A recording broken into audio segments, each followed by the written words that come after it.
course, we know what today is, right? What is today? And don't just say it's Sunday. I knew there'd be one in every crowd. Okay, what? You hear it all the time, right? Okay, so what is today? Mother's Day. Mother's Day, very good. So this morning we want to recognize our mothers and let them know how much we appreciate them. Mothers are very special to every one of us. I'm going to talk a little bit later about how special they are, what they mean to us, and of course we wouldn't be who we are without our mothers. Our fathers too, but our mothers especially. I think for the most part, we spend more time as children with our mothers than we do with our fathers in our early years, and they help to frame the people that we become. So this morning, as a way to show our mothers that we appreciate them and how much we care about them, I'd like for some of us to just give some examples. So you just shout out a couple of words or a sentence or two or whatever, something that you appreciate about your mother, whether she's here with us this morning or not here this morning, even if she's in heaven and not with us anymore. Some things about your mother that you remember, or something that you appreciate about her, something that makes her very special to you. Well, for my mom, I know one of the best things about her is she believes the best in everyone, even if they're this side of evil. She never sees the bad in anyone, and that's a really, really good thing. That's wonderful. You know, our mothers help to create our values in us in many ways. My mother was the same way. I got interested in music because of my mother, and I became interested in the ministry because of my mother as well. A lot of people probably don't know this about her. I don't know if you guys do or not, but she mentioned that a few weeks ago that when she was young, she wanted to be a missionary. When she grew up, she actually did attend and graduate from Bible college, and so she's got a degree. What do you have your degree in, Mom?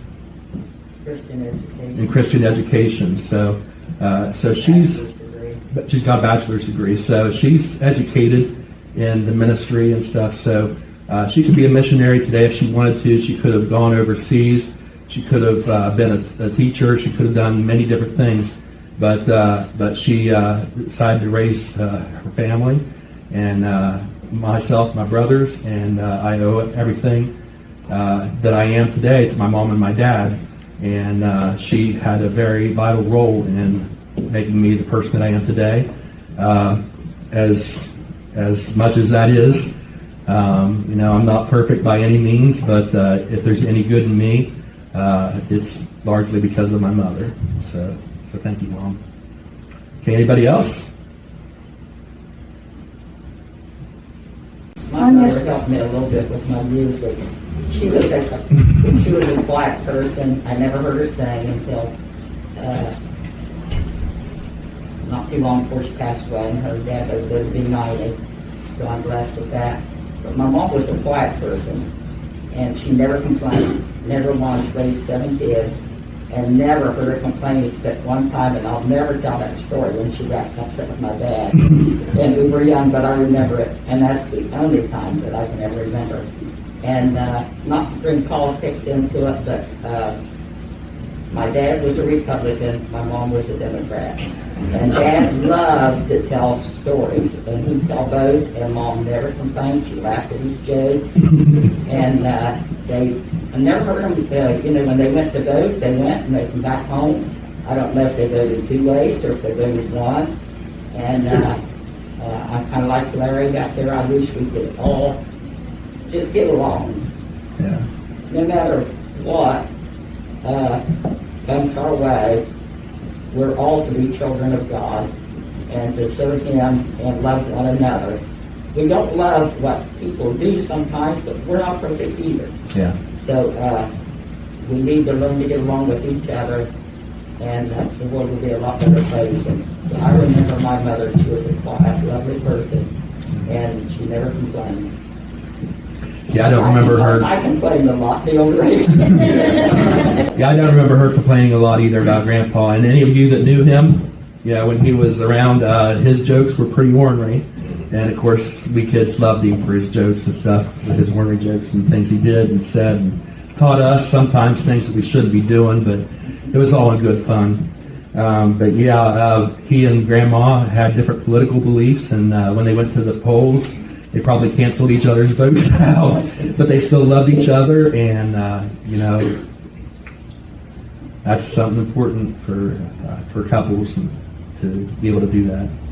And I'll mention the music that my mom, apparently the music band fine, because when we went to Sunday school, we walked through the fields, and then down the road past Grandma's house, and out of Keytown is where I was born and raised.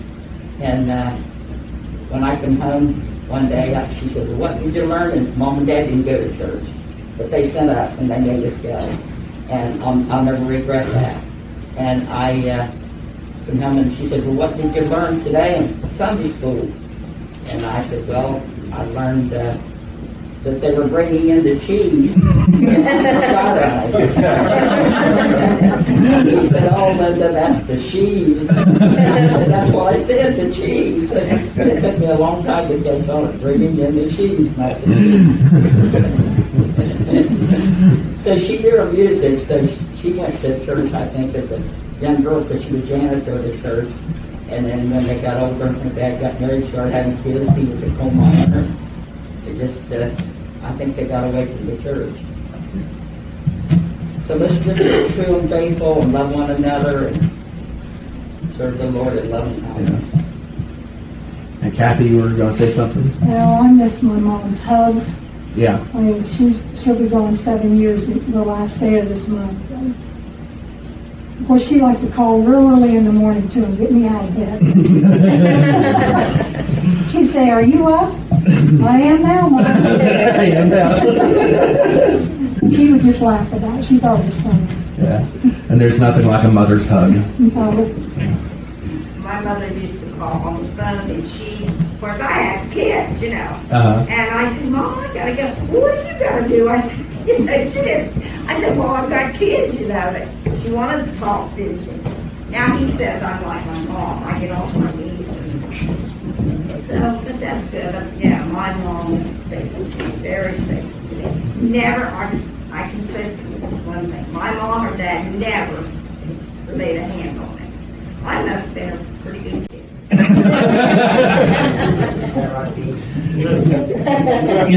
It's funny you mentioned that. I always, of course, in our generation, most of us was brought up with the paddle or whatever the case may be, but we had some kind of corporal punishment when it was merited. Sometimes when it wasn't, there were times that I was punished for things that I hadn't done, or and that happens. Sometimes the guilty get punished with the innocent. But I don't regret the way I was brought up, and I always said that when I have kids of my own, that I'm going to do the same thing with them. When they need a paddling, they're going to get it. And knock on wood, my daughter, I've never had to raise my hand to her. She's just been so good, far better than I ever was as a kid. And all I would ever have to do is when she would misbehave is just say her first and middle name, and she'd burst out in tears and go run into her room. And I'd instantly feel bad about it, and I'd go to apologize to her, and my wife would say, no, you just stay back, let me go handle this, and she'd go calm her down. So I ended up staying the bad guy, but that's the role of mothers, is the comforter. So that's what she got to be in that case. But it's wonderful to have those memories of Mom and Dad. Anybody else? Well, of course, I would thank my mom for taking me to church and raising me in a Christian home. And my mother, of course, was a very outgoing person. So, and I'm not in ways that outgoing. I'd go somewhere and sit in the doctor's office, and when she went, she'd start talking to people there. So then she'd ask me if I went somewhere, well, did you make yourself known to people? My mother was very outgoing, which I was afraid that it didn't all rub off on me that completely. But I wasn't the best kid in the world.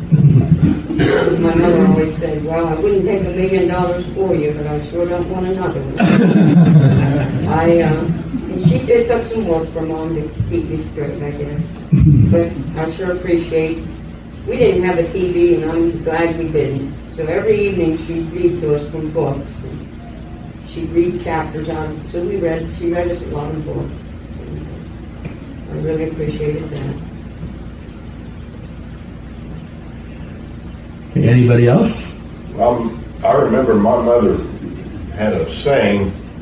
I was always expected to help out in the garden and in the yard and whatever was going on. But she said, learn to enjoy your work and you'll never be hard up for entertainment. And I thought it was crazy. When you're a 10-year-old kid out there chopping weeds and stuff, you can't see the wisdom in that. But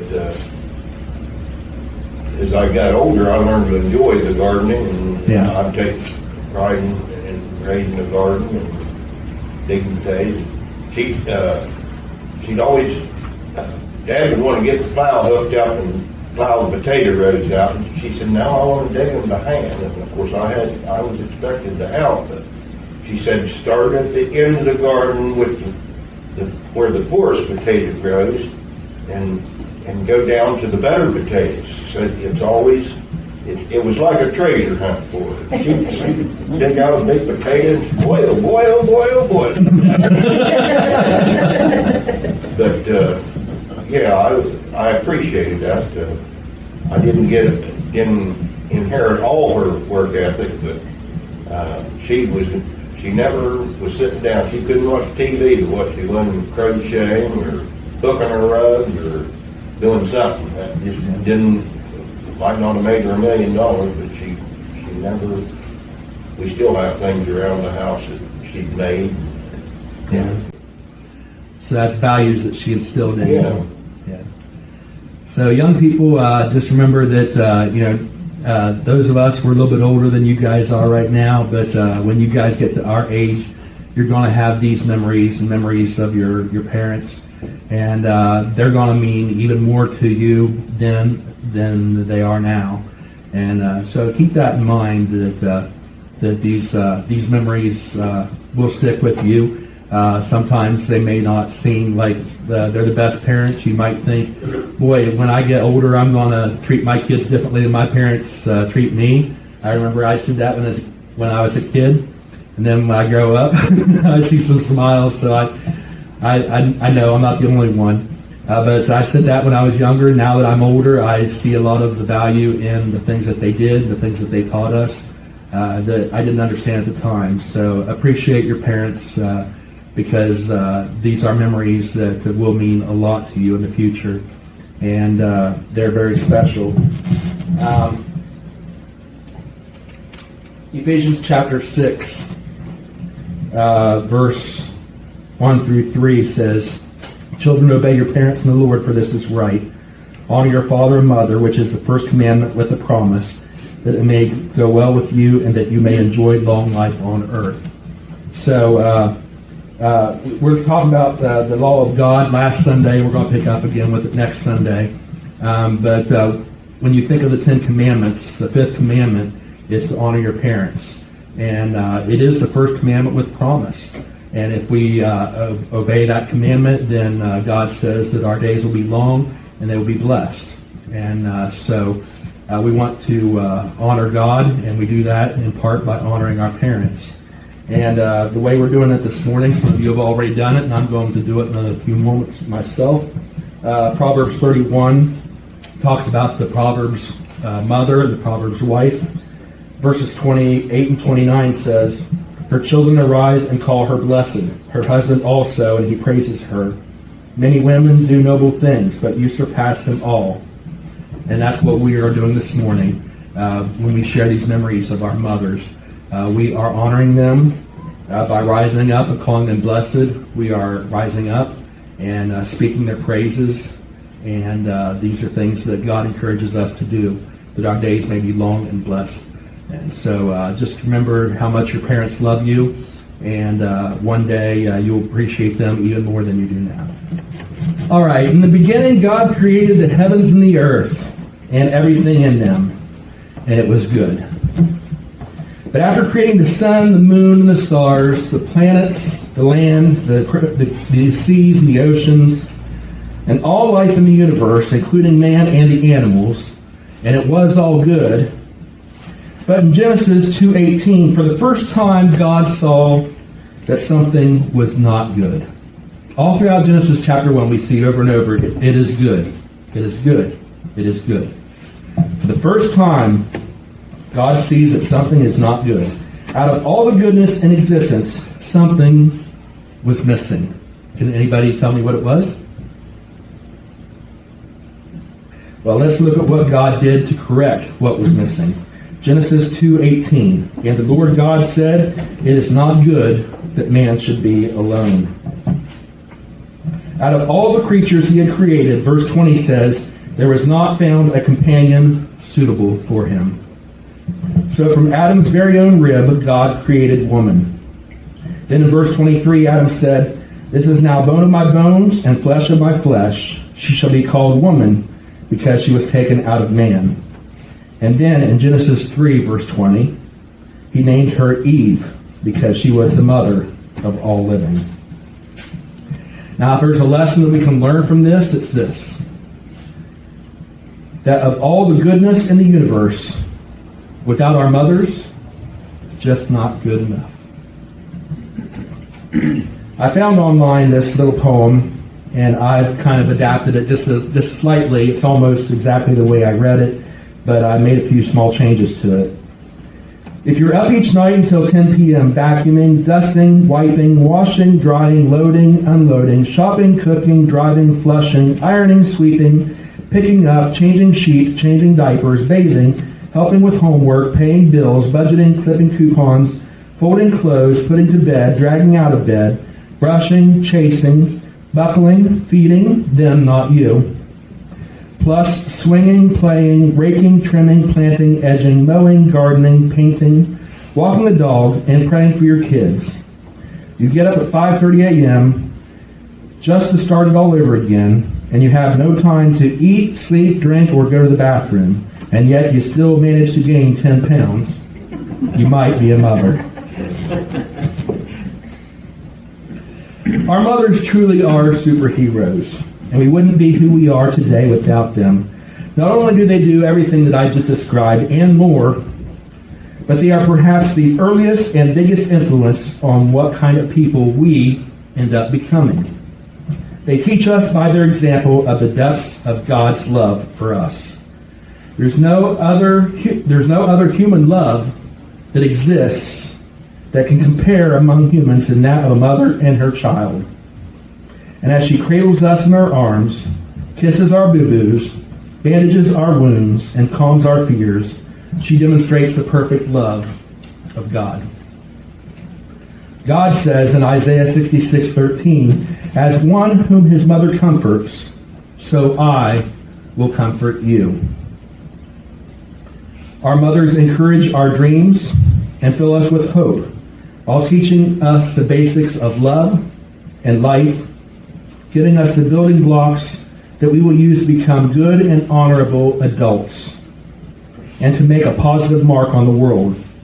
Following the advice of Proverbs 22, verse 6, train up a child in the way he should go, and when he is old, he will not turn from it. That's why God emphasizes as one of his top 10 rules for godly living, the fifth of the 10 Commandments. And the Apostle Paul explains in Ephesians 6, children, obey your parents in the Lord, for this is right. Honor your father and mother, which is the first commandment with a promise, so that it may go well with you, and that you may enjoy long life on the earth. And this we do, as it says in verse 4, as they bring us up in the training and instruction of the Lord. We love God, as I've said before many times, because he first loved us. And it's much the same way with our mothers. There's an Irish proverb that says, a man loves his sweetheart the most, his wife the best, but his mother the longest. And nobody can ever replace that special bond, that unique, perfect love. And it's true for all of us. There's a TV show on CBS called Young Sheldon. Has anybody ever seen it? It's a spin-off of The Big Bang Theory, and it's about the character Sheldon when he was young. And any of you that are familiar with either one of the shows know that Sheldon is not a believer. He's not a Christian at all. He doesn't believe in God, but his mother is very devout Christian. And so there's an episode on young Sheldon where she's trying desperately to get the family to go to church with her. And every one of them is making excuses as to why they can't go, except for Sheldon. Sheldon says, I'll go with you. And his sister looks at him kind of funny and she says, but Sheldon, you don't believe in God. Why are you going to church with her? And he said, no, I don't. But Mom does, and I believe in her. Now that is a perfect example of what it means by honoring our parents. Even when we disagree, despite our differences, we still love each other and we believe in each other. In a later episode where his mother is having a crisis of faith over a devastating death in the community, he restores her faith in a particularly touching moment. They're discussing the odds of whether there is a God or not. She's starting to have a crisis of faith. And he says to her, there are 5 billion people on this planet, and you're the perfect mom for me. What are the odds of that? Have you ever bought for your parent or received from your child one of those world's best mom or world's greatest dad coffee mugs or t-shirts? I'm sure we've all seen those at some point, maybe even received or given one as a gift. But we can't all have the world's greatest mom or dad, can we? All of us have the world's greatest? Well, like young Sheldon explained, yes, we can. Because whether it's your father, your mother, your stepfather or stepmother, mother or father-in-law, godfather or godmother, or whatever arrangement your family finds itself in, whether she's in heaven or still with us, she's the perfect one for you. And that's why we love them. Proverbs 31 describes the perfect wife and mother from the perspective of the wise King Solomon. He saw his mother as the world's best mom. In verse 28, he says, her children rise and call her blessed, her husband also, and he praises her. Many women have done excellently, but you surpass them all. In his eyes, his mother was the world's greatest mother. And today, I say the same thing to my mother in front of all of you today. My world's best mom. Mom, I love you. Happy Mother's Day. You're the best. Remember that mother I talked about who was up all day cooking and cleaning, taking care of the kids, and never getting enough rest? Well, Mother's Day comes along, and her kids order her to stay in bed. As she lay there, she smells bacon frying downstairs. After a while, and the kids still haven't returned, she finally gets up and goes downstairs to investigate. She finds them sitting at the table eating bacon and eggs. Happy Mother's Day, they said. As our gift to you, we decided to cook our own breakfast. Sometimes we miss the mark just a little bit. You know, we have the best intentions. You know, the little kids. I just on my way here this morning, I had the radio turned on and they sang a song about a handful of was it a handful of weeds? I think was the name of the song, about the little girl that comes home to pick flowers for her mom, and she hands them to her, and it's a handful of weeds. And her mother said, "That's the most beautiful flowers I've ever seen in my life." You know, sometimes we miss the mark. We don't let our parents know exactly how much we love them. We maybe do it a little bit wrong, do it a little bit, humorous in a sense like this. But those are sometimes the things that mean the most to them because they know where our heart is. And so this Mother's Day, let's remember to treat our mothers and not just ourselves to breakfast or whatever the case may be.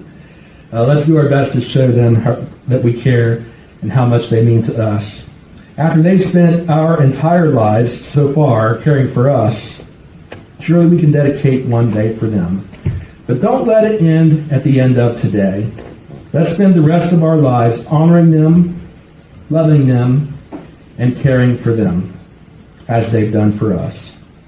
So Mom, all the moms among us, my own mom, today is for you.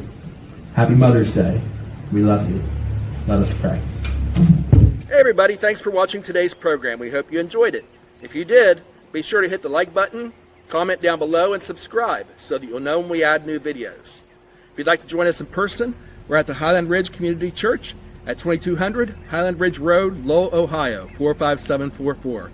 We'd love to have you join us. Our Sunday morning services are at 9 o'clock a.m. every Sunday morning. In the meantime, you can find us online. Just search your social media for the keyword Pastor Kevin HRCC. That's Pastor Kevin HRCC.